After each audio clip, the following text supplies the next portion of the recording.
Pa vodimo ga naravno i on traži i voli da se voza, ali naravno da se brinemo za bezbednost. Ovako razmišljaju mnogi roditelji, podeljeni između želje da udovolje deci i brige za njihovu bezbednost. A ko je zapravo za to odgovoran? U traženju odgovora krenuli smo redom, najpre od gradskog preduzeća koje izdaje prostor zakupcima. Mi nismo nadležni i nemamo nikakvo pravo da tražimo od korisnika radnji bilo kakvu dokumentaciju o atestima. Ipak, odgovornost sa sebe skidaju izdavanjem naloga vlasnicima zabavnih parkova koji na taj način svojim potpisom garantuju za ispravnost mašina i bezbednost svih onih koji ih budu koristili. Ako se nešto desi, sva odgovornost pada na vlasnika radnje. Znači, oni su samim potpisom na nalogu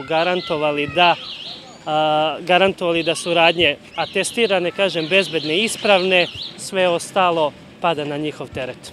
Taj nalog potpisao je i Aleksandar Milićević iz Loznice. Već 4 decenije postavlja zabavne parkove na Vašarima i sa sobom nosi fasciklu punu dokumentacije, ali, kako kaže, atest o ispravnosti mašina nikomu ne traži. Ona po zakonu nije predviđena i nije obavezujuća. Obavezujući po zakonu dozvola za rad i to je jedino što je sad po važećim propisima obavezno.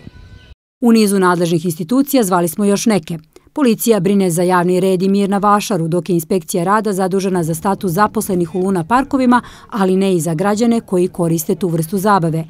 To nije ni u nadležnosti Instituta za zaštitu na radu, jer nije iz domena zakona o bezbednosti i zdravlja na radu. Ti proizvodi bi trebalo da podležu zakonu o tehničkim zahtevima za proizvode i ocenjivanju usaglašenosti, što znači da poslodavac, odnosno vlasnik opreme, bi morao da ima uverenje o usaglašenosti proizvoda. To uverenje većina vlasnika ima, ali očigledno problem što ateste niko ne kontroliše. Svestan da je najveća odgovornost na njemu i njegovim kolegama, Aleksandar Milićević je spreman da ispuni sve što se od njega traži, ali kako ističe, očigledno je da postoji rupa u zakonu zbog koje su baš oni na udaru. Moram reći da je to ipak jedna hajka.